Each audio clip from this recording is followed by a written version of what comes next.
Welcome to cinema popcorn decoded. दोस्तों, ये कहानी एक ऐसे लड़के की है जो सिर्फ और सिर्फ सेक्स के पीछे भागता है और इसी चक्कर में उसने अपनी एक इमेजिनेशन गर्लफ्रेंड बना ली है। आगे चलकर वो लड़का अपनी हवस को पूरी करने के लिए क्या करेगा, जानने के लिए चलते हैं सीधा स्टोरी पर। तो मूवी की शुरुआत होती है एक लड़के गुरु से, जो कि अपने घर के डाइनिंग टेबल पर डिनर कर रहा है। साथ में उसके पास एक लड़की बैठी है, माला, जो कि उसकी काल्पनिक गर्लफ्रेंड है। यानी कि उसे भरम रहता है कि माला उसके साथ हमेशा है। दोनों एक दूसरे को देखते हैं और आंखों ही आंखों में बातें करने लगते हैं और गुरु माला को उठाकर उसी डाइनिंग टेबल पर लेटाकर उसका जॉनिसिस बन जाता है। फिर वो सामने देखता है कि माला तो उसके सामने खड़ी है और उसका मजाक उड़ा रही है कि आज भी तेरे से नहीं होने वाला। वो देखता है कि उसके सामने टेबल पर एक बहुत बड़ी गिलहरी लेटी है। गुरु टेंशन में आ जाता है और दूर माला खड़ी हंस रही है, जिसका मतलब सिर्फ इतना है कि जब टेबल पर कोई है ही नहीं तो उससे कुछ होगा कैसे। यानी गुरु अक्सर ये काम करता था अपने भरम में माला के साथ। सुबह गुरु की माँ किसी से छवि को भेजने की बात कर रही थी, जो कि गुरु की कजन सिस्टर है और साथ में एक डॉक्टर भी, जहाँ वो चाहती है कि छवि यहाँ आकर छत पर अपना क्लिनिक खोले। और ये बात गुरु सुन लेता है और सिर्फ अपनी चाय बनाकर ले आता है, जहाँ उसकी मम्मी उसे गालियाँ देती है, लेकिन गुरु पर कोई असर नहीं होता। गुरु अपनी माँ से पूछता भी है कि कौन आ रहा है यहाँ पर, तो वो कहती है कि तेरे को इससे क्या मतलब, तू जाकर अपना काम कर, क्योंकि यहाँ उसकी माँ का बिहेवियर ठीक नहीं है सालों से गुरु को लेकर। कुछ देर बाद गुरु बस में होता है अपनी जॉब पर जाने के लिए। बस में बैठे हुए गुरु डेटिंग ऐप पर एक लड़की से बात करने की कोशिश करता है, लेकिन बदले में उसे मिलती है गालियाँ, क्योंकि उसे कोई भाव ही नहीं देता। और तभी गुरु के सामने बैठी एक लड़की को घूरने लगता है। उसकी सेक्सुअल फ्रस्ट्रेशन इतनी बढ़ जाती है कि गुरु उस लड़की से अपनी नजर हटा ही नहीं पाता। कुछ देर बाद गुरु ऑफिस पहुंचता है, जहाँ गुरु काम करता है वो एक कॉल सेंटर है। ऑफिस पहुंचते ही गुरु को उसकी काल्पनिक गर्लफ्रेंड माला दिखती है, वही ऑफिस के कोने में बैठी हुई, जो कि गुरु को ही देख रही होती है। और उसके बाद गुरु को फिर से भ्रम होता है कि वो माला के साथ ऑफिस की सीढ़ियों पर इंटीमेट हो रहा है, जबकि वो माला के साथ अपनी दबी हुई फैंटेसीज को कभी भी कहीं भी पूरा करने लगता है, चाहे वो घर की डाइनिंग टेबल हो या फिर ऑफिस की सीढ़ियाँ। और ये सब गुरु डेबोनियर नाम की एक मैगजीन को पढ़ते हुए करता है। डेबोनियर मैगजीन पुराने टाइम की प्ले बॉय मैगजीन हुआ करती थी। अपने उलझनों में फंसा हुआ गुरु छवि को कॉल सेंटर के नंबर से ही कॉल करके धमकी देता है कि वो वहाँ अपना कमरा ना बनवाए, लेकिन छवि गुरु की आवाज पहचान लेती है। गुरु नहीं चाहता कि उसकी जगह पर कोई आकर रहे और सही मायनों में ये उसका ही हक है। गुस्से में गुरु घर आता है, जैसे वो कुछ आज आर पार करने के मूड में हो। आते ही वो सीधा बाथरूम में जाता है, जहाँ से वो फिनाइल की बोतल लेकर बाहर आता है। बाहर गुरु की मम्मी खड़ी होती है, जो कि गुरु को काफी खूंखार नजरों से देख रही होती है, क्योंकि उन्हें पता चल चुका है कि गुरु ने छवि को गालियाँ दी है। लेकिन गुरु अपनी ही माँ से बदतमीजी से बात करता है कि जाकर पहले अपने पति को संभाल, क्योंकि गुरु के पापा दूसरी औरत के साथ छत पर रहते हैं कमरा बनाकर, और उसी छत के बाकी हिस्से में गुरु अपने लिए कमरा बनवाना चाहता है, जहाँ वो अपनी काल्पनिक गर्लफ्रेंड के साथ रहना चाहता है। गुरु की मम्मी उसके हाथ से फिनाइल की बोतल छीनती है और इसी छीना झपटी में गुरु की मम्मी की नाइटी फट जाती है और अंदर की ब्रा पूरी तरह से विजिबल होने लगती है। लेकिन गुरु अपनी नजर नहीं नीची करता, क्योंकि वो सेक्सुअल फ्रस्ट्रेशन से इतना भरा पड़ा है कि वो भूल जाता है कि सामने उसकी माँ खड़ी है। इन दोनों की इस लड़ाई के बीच गुरु के डैडी प्रकाश चिल्लाकर उनके बीच में दखल देता है और पूछता है कि बात क्या हुई है। गुरु की माँ कहती है कि मैंने छवि को बुलाया है यहाँ पर क्लिनिक खोलने के लिए। गुरु का डैडी कहता है कि उसको बिना पूछे क्यों बुलाया है यहाँ पर, और यहाँ कोई क्लिनिक नहीं खोलने वाला। गुरु की मम्मी अपनी फाइनेंशियली हालतों का रोना रोती है कि हमारे पास गुजारे के पैसे तक नहीं है, और फिर गुस्से में भरकर अपने ऊपर कैरोसिन ऑयल डाल लेती है। गुरु का डैडी नीचे आता है और आकर जोर का थप्पड़ लगाता है गुरु की मम्मी को। पीछे खड़ा गुरु बस देखता रहता है। कुछ देर के लिए सब शांत हो जाते हैं, या कहे उन सब के अंदर जो चल रहा था वो एक पल में आकर निकल गया। गुरु इसी मौके का फायदा उठाकर अपने पापा से कहता है कि मुझे शादी करनी है और मेरी गर्लफ्रेंड भी है, और मुझे ऊपर छत पर कमरा बनाकर रहना है उसके साथ। सारे लोग उसे बहुत हैरानी से देखते हैं कि यार ये फिर शुरू हो गया, क्योंकि उन्हें पता है कि गुरु मानसिक रूप से बीमार है। गुरु फिर वो फिनाइल की बोतल खोलकर उन्हें धमकी देने लगता है कि कमरे के लिए हाँ कह दो, वरना मैं ये पी जाऊंगा। और गुरु के पापा के नजदीक आते ही गुरु फिनाइल की बोतल खोलकर पी जाता है और फिनाइल से उसका कुछ हद तक मुंह जल जाता है, जिससे उसकी हालत काफी खराब हो जाती है। गुरु के पापा प्रकाश और उसकी मम्मी सब घबरा जाते हैं। उस पर पानी डालकर फिलहाल तो उसे उस टाइम बचा लेते हैं। गुरु के पापा ने डॉक्टर को बुलाया था सुबह, जो कि उनका दोस्त भी है। अंदर गुरु के हाथ पैर को बांध कर रखा गया है ताकि वो फिर से ऐसी हरकत ना करे। डॉक्टर को कहा जाता है कि इसे इंजेक्शन लगाकर सुला दो। और फिर गुरु के पापा के पास एक कॉल आता है, जिससे कि अक्सर किसी से छुप छुप कर वो बातें करता है, और उसकी दूसरी पत्नी को हमेशा शक रहता है, क्योंकि वो अक्सर बात करने अकेले में चला जाता है। इधर डॉक्टर कहता है कि आप सब जाओ, मैं इंजेक्शन लगाता हूँ। यहाँ गुरु को इंजेक्शन के लिए तुरंत घबराहट होने लगती है। वो घबराया हुआ डॉक्टर से कहता है कि मुझे बाथरूम आया है, मेरे हाथ खोल दो। लेकिन डॉक्टर एक खाली बोतल उठा के लाता है और उसमें गुरु को बाथरूम करवाने उसके नजदीक आता है, और तभी गुरु डॉक्टर को अपनी टांगों के बीच दबोच लेता है। वो उससे रस्सी खोलने को कहता है और उनका शोर सुनकर गुरु के पापा और मम्मी आते हैं और डॉक्टर से छुड़वाने की कोशिश करते हैं। गुरु की रस्सी उसी बीच खुल जाती है। वो भागता हुआ बाहर की तरफ जाता है जहाँ सब उसे पकड़ने आते हैं, लेकिन गुरु यहाँ पूरी तरह बौखलाया हुआ है और उन पर अटैक करने की कोशिश करता है। तभी गुरु को वहाँ अपनी काल्पनिक गर्लफ्रेंड फिर से माला दिखती है और वो उसके पास जाकर उसे बाहों में भर लेता है और उसका इंट्रोडक्शन करवाता है कि ये माला है और ये आप लोगों की बहू है। लेकिन जैसे कि हमें पता है कि गुरु के दिमाग का भरम है, तो यही बात डॉक्टर उसे कहता है कि यहाँ कोई नहीं है। जब डॉक्टर उसे बताता है कि माला असल में है ही नहीं, तो गुरु को ऐसा लगता है जैसे कोई उसकी एकमात्र सहारा बनी चीज को उससे छीन रहा हो। डॉक्टर बार बार उसकी गलतफहमी दूर करने की कोशिश करता है और यही बात गुरु को और ज्यादा चिढ़ा देती है। उसकी नजर में अब डॉक्टर दुश्मन बन चुका है। तभी गुरु का पागलपन भरा गुस्सा इसीलिए फूटता है उस डॉक्टर पर, जो कि उसकी मानसिक हालत का सच दिखाने की कोशिश कर रहा होता है। गुरु उस डॉक्टर को बहुत मारता है और इससे भी चैन नहीं पड़ा तो गुरु अपने पिता की दूसरी पत्नी का गिलहरियों वाला छोटा सा घोंसला उठाता है, उससे भी अटैक करने लगता है जब तक कि खून की छींटे उछल ना गई हो। तभी उसी पर छवि आ जाती है जिसे कि गुरु की माँ ने ही बुलाया था यहाँ पे रहने के लिए, और उसे देखकर गुरु भी अब शांत हो जाता है। शाम को गुरु की माँ छवि के साथ बैठकर अपना दुखड़ा रोती है कि गुरु बिल्कुल पागल हो गया है। कई सालों तक अपने पिता के हाथों बेहद बुरा बर्ताव झेलने के बाद, जहाँ उसे 11 साल की उम्र में कई दिनों तक बाथरूम में बंद कर दिया जाता था, इसीलिए वो बाथरूम में घंटों अकेले बैठा रहता है और छवि से ही मदद मांगती है गुरु को ठीक करने के लिए। और दूसरी तरफ गुरु बाथरूम में बैठा इंटीमेट चैट कर रहा है एक लड़की के साथ और साथ में सेल्फ प्लेजर भी ले रहा होता है। जिससे गुरु चैट कर रहा है उस लड़की ने कभी भी गुरु को नहीं देखा। वो लड़की गुरु से किसी दिन आमने सामने मिलने को कहती है। सुबह के वक्त गुरु अपने बैग में कुछ पैसे रखता है और कपड़े पहनकर जाने लगता है, लेकिन उनके दरवाजे पर ताला लगा देखकर पूछता है कि चाबियां कहाँ है। गुरु की माँ कहती है कि अपने साथ छवि को लेकर जा वरना मत जा। गुरु के पागलपन के उस इंसिडेंट के बाद गुरु की माँ घर के अंदर ताला लगा के रखती है ताकि वो कहीं भाग ना जाए। मजबूरी में गुरु छवि को अपने साथ लेकर जाता है एक बिल्डर की ऑफिस, जहाँ वो बिल्डर के असिस्टेंट से अपनी छत पर एक कमरा बनवाने की बात करता है। वो असिस्टेंट ना नुकुर करता है, लेकिन वो गुरु को एक कमरा बनवाने के 2.5 लाख मांगता है और गुरु मान भी जाता है। लेकिन साथ में आई छवि उससे मोल भाव करने लगती है और अक्सर जब मोल भाव होते हैं तो ऐसे लोग बिचल जाते हैं जैसे कि इनके ईगो पर अटैक हुआ हो। लेकिन गुरु को तो इसी से अपना कमरा बनवाना है और वो छवि को मना करता है बीच में बोलने से। वो छवि को डांट देता है और वापस आकर उसको बोलता है कि उसकी मत सुनो, लेकिन वो असिस्टेंट ये ऑर्डर लेने से मना कर देता है क्योंकि अब वो चिढ़ चुका है छवि की बातों से। साथ ही अब वो कॉस्ट बढ़ाकर 3 लाख बता देता है, जो कि फिलहाल के लिए तो गुरु के पास नहीं है। इधर आधी रात को गुरु की दूसरी माँ अपने पति यानी कि गुरु के पापा के फोन को छुपकर चेक करती है, जहाँ उसे दूसरी किसी लेडीज के साथ की गई चैट मिलती है। साथ ही उसे उन दोनों के साथ में कुछ पिक्चर्स भी मिलती है और घर के पेपर्स की फोटोकॉपी भी मिलती है। उसका जो शक था वो पक्का हो जाता है कि हाँ, प्रकाश अब तीसरी शादी करने के चक्कर में है। वहीं दूसरी तरफ गुरु रोज की तरह चैटिंग करते हुए खुद को सेल्फ प्लेजर दे रहा होता है, जहाँ वो कहता है अब ये सब दूर से बहुत हो गया, अब मिलते हैं। और नेक्स्ट डे शाम का पक्का होता है दोनों के मिलने का। गुरु शाम को टाइम पर आ जाता है कैफे में उस लड़की से मिलने को और वेट करता है। काफी देर वेट करने के बाद वहाँ एक लड़की आती है शॉर्ट्स पहने और वो गुरु को यूं ही इग्नोर करके कैफे के अंदर चली जाती है। वो मॉडल लड़की वहाँ अंदर किसी को ढूंढती है, जिससे गुरु को लगता है कि ये वही लड़की है जिसके साथ गुरु खुद को शांत करता है फोन पर। गुरु बाहर उसके सामने खड़ा है और गुरु की हालत देखकर या कहे कि उसका हुलिया देखकर वो गुरु को इग्नोर कर देती है, लेकिन गुरु उसे ही देखे जा रहा है जैसे कि अक्सर वो हर लड़की को और हर औरत को देखता है। और वो भी गुरु को देखते हुए एक चेयर पर बैठ जाती है, लेकिन फिर अचानक वो गुरु को ऊपर से नीचे तक नोटिस करती है और उसका मूड बदल जाता है और वो फोन पर किसी से बात करते हुए कैफे से बाहर निकल जाती है। गुरु बहुत अपसेट होकर घर आता है। जिस लड़की से मिलने की उसने उम्मीद लगाई थी अब वो आई ही नहीं, तो गुरु की टूटन और बढ़ गई। वो आकर अपनी मम्मी को ढूंढता है, लेकिन आज उसकी मम्मी नहीं है घर पर और सिर्फ छवि ही है। छवि उससे पूछती है कि क्या हुआ, तो वो खुद को कमरे में बंद कर लेता है और आईने के सामने खूब बिलख कर रोता है, अंदर से पूरी तरह रिझा हुआ, जैसे फिर से कोई उसे अकेला छोड़ गया हो। बचपन की मार और सालों की इमोशनल अनदेखी उसकी मेंटल हालत को पहले से ही कमजोर कर रखा था और यही सब मिलकर उसे पूरी तरह डिप्रेशन में ढकेल देते हैं। छवि गुरु की कमजोरी को समझते हुए दरवाजा तोड़ते हुए कमरे में चली आती है। वो गुरु को संभालने की कोशिश करती है। उसका इरादा सिर्फ उसकी मदद करना होता है कि थोड़ी इंसानियत को दिखाकर उसके दर्द को हल्का कर दे। छवि उसके पास आकर उसे गले लगाती है, लेकिन गुरु उसकी इस अच्छाई को गलत तरीके से ले लेता है और उसे जबरदस्ती किस कर लेता है। वो हमदर्दी और जिस्मानी खिंचाव इन दोनों के बीच का फर्क नहीं समझ पाता। छवि बड़ी मुश्किल से उससे बचकर भागती है, लेकिन अब गुरु की इच्छा उसे मजबूर कर रही है कि वो भागकर छवि को पकड़ ले, लेकिन आखिरकार छवि भागने में कामयाब हो जाती है। अपनी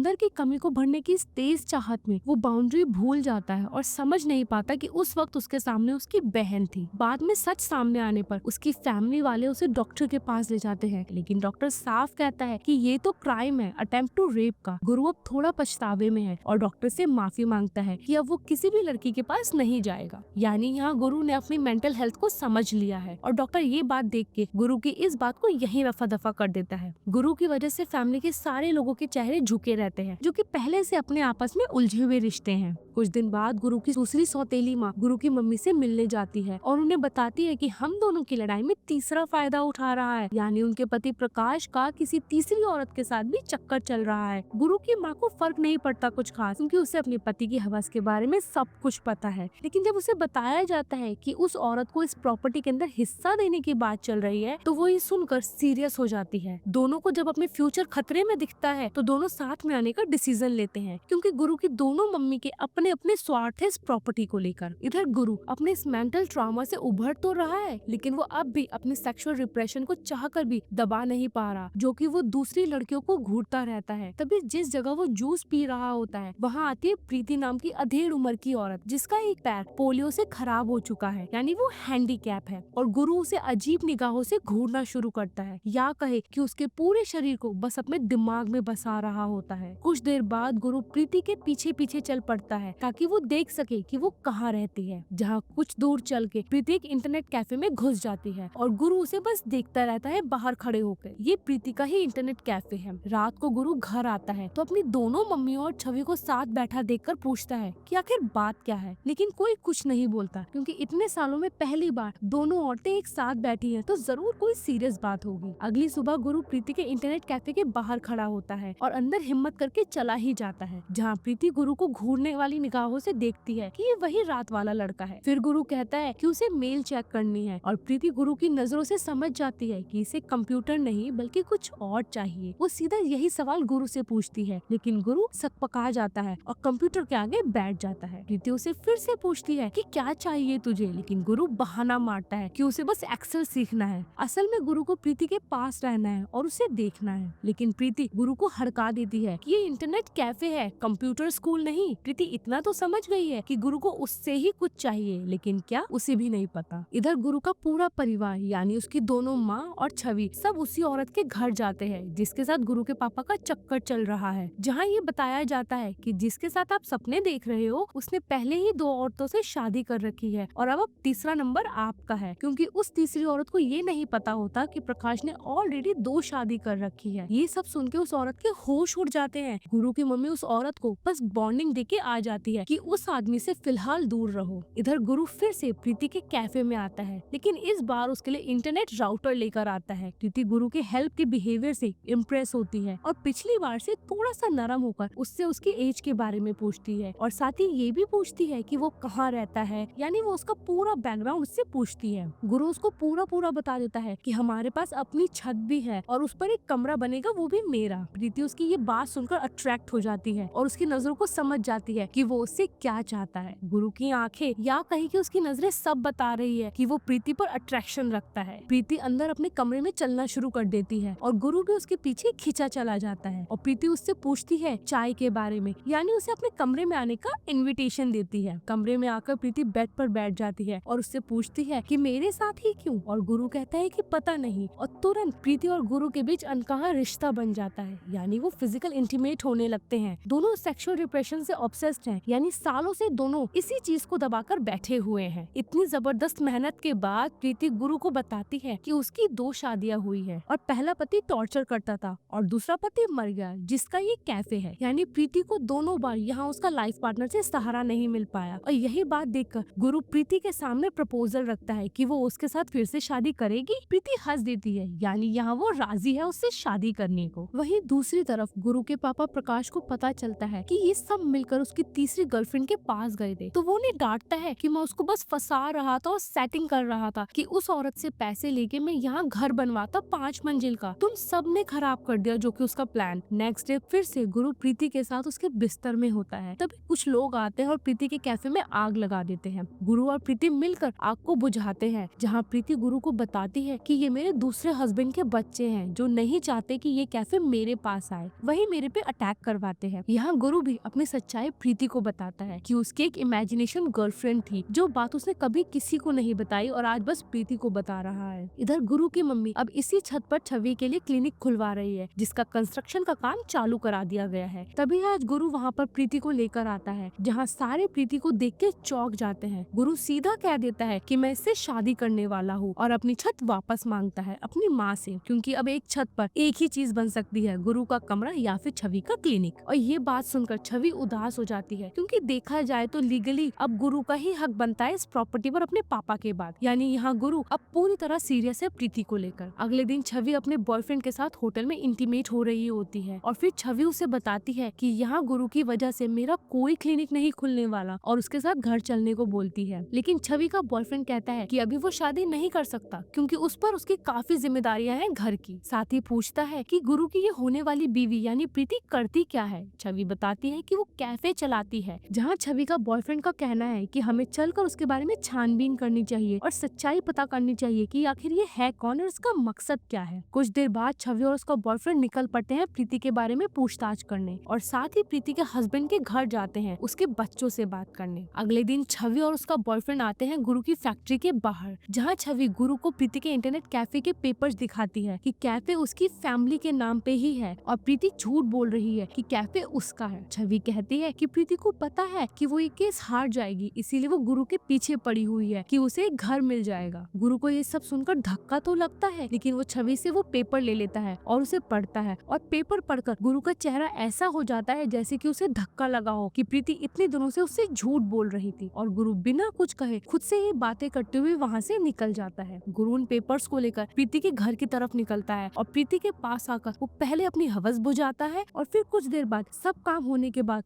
गुरु प्रीति से कहता है कि चल आज सारी प्रॉब्लम एक साथ निपटाते हैं। अगले दिन गुरु, प्रीति और गुरु के पापा तीनों आते हैं अशोक बिल्डर के ऑफिस ताकि उस घर की बात कर सके, जहाँ वहाँ का मैनेजर गुरु को फिलहाल टाल देता है कि आज संडे है, आज कोई बात नहीं हो सकती। लेकिन गुरु कहता है कि फायदे की बात है तो आज कर लो मीटिंग। फिर तीनों अशोक बिल्डर के पास आकर बैठते हैं और गुरु उसे प्रॉपर्टी के पेपर्स देते हुए गुरु कहता है कि उनकी ये प्रॉपर्टी के पेपर्स है जो कि 300 गज की जमीन है और कम से कम मार्केट में 1 करोड़ की है। बिल्डर सोचता है कि इन्हें वो मकान बेचना है, लेकिन गुरु कहता है कि नहीं, वो घर पूरा तोड़कर बनाना है, पूरे 5 मंजिला। लेकिन बिल्डर पहले तो मना करता है कि हम ठेकेदारी का काम नहीं लेते और हम सिर्फ अपनी ही बिल्डिंग बनाते हैं। लेकिन गुरु डील करता है कि आप मकान बनवाओ और नीचे का पूरा फ्लोर आप रख लेना और बाकी 4 हमारे। लेकिन बिल्डर इस डील को भी मानने से मना कर देता है कि 1 फ्लोर से हमें कोई प्रॉफिट नहीं होने वाला। तभी प्रीति कहती है कि ठीक है और हम किसी और दूसरे बिल्डर से बात कर लेंगे। सब वहाँ से जाने लगते हैं तो बिल्डर उन्हें रोक के कहता है कि 3 फ्लोर और 10 लाख कैश दे दो तो हम कर लेंगे। गुरु मना कर देता है कि चलो कहीं और देखते हैं और बिल्डर अपने मैनेजर को उनके पीछे भेजता है कि जाकर समझाए उन्हें। और फिर बाहर वो गुरु और उसके पापा को समझाता है कि यार डील बढ़िया है। गुरु उसे हड़का देता है कि 3 फ्लोर भी तुम लो और 10 लाख भी हम तुम्हें देंगे, तो हमारे हाथ कुछ क्या आएगा। तब वो फिर से गुरु को अपनी डील रखने को बोलता है तो गुरु उसे 1 फ्लोर और 10 लाख देने की बात करता है। यही बात करने वो मैनेजर बिल्डर के पास जाता है। एक बार फिर से गुरु के पापा और प्रीति बिल्डर के केबिन में आते हैं, जहाँ वो बिल्डर के सामने फाइनल डील करता है कि आप मुझे 2 फ्लोर देंगे और 20 लाख कैश देंगे। और फिर नेगोशिएट करके बिल्डर उनके सामने 2 फ्लोर और 12 लाख का ऑफर देता है और फिर डील फाइनल होती है कि 2 फ्लोर और प्लस 7 लाख गुरु बिल्डर को देगा, वो भी किश्तों में। और फाइनली बिल्डर इस बात के लिए मान जाता है और आखिरकार गुरु एक बेस्ट डील करता है, जहाँ सबके लिए कमरे और छवि के लिए भी उसकी डेंटिस्ट की शॉप हो जाएगी। और अब धीरे धीरे करके गुरु का घर भी टूट रहा है नया बनने के लिए, जहाँ अब घर बनना शुरू हो गया है। और गुरु प्रीति को लेकर यहाँ आता है, जहाँ एक तरह से प्रीति को गुरु की फैमिली ने अपना लिया है। छवि भी खुश है और अपने बॉयफ्रेंड को वहाँ का एरिया दिखाती है। टाइम के साथ अब पूरी बिल्डिंग बनकर तैयार है और फिर घर में हवन होता है गृह प्रवेश का। नई बिल्डिंग में सबको अपना अपना हिस्सा मिल गया है, यानी गुरु के पापा की शॉप भी अब उसी बिल्डिंग में हो गई है और गुरु की मम्मी का बुटीक भी। कुछ वक्त बाद गुरु एक कंस्ट्रक्शन बिल्डिंग में आता है, जहाँ उसे एक बार फिर से माला दिखती है। माला गुरु से कहती है कि सब कुछ सपना समझकर भूल जाए वो। अब यहाँ गुरु के दिमाग में माला बस कहीं छुपी बैठी थी, लेकिन खत्म नहीं हुई थी। और फिर एंड में गुरु ने मान लिया कि उसकी जिंदगी में असली जगह सिर्फ माला की है, जो हमेशा उसके इमेजिनेशन में रहेगी, हकीकत में कभी भी नहीं। और यही इस मूवी का एंड होता है। तो दोस्तों, इसका एंड काफी ओपन और क्लिफ हैंगल वाला है कि क्या गुरु की जिंदगी में सब कुछ ठीक हो गया है, या ये सब गुरु के दिमाग की इमेजिनेशन है कि उसने सब कुछ ठीक कर दिया है। आपका क्या मानना है, प्लीज मुझे कमेंट बॉक्स में आकर बताना। मिलती हूँ किसी और नेक्स्ट एक्सप्लेन वीडियो के साथ, तब तक ले चिल देन बाय।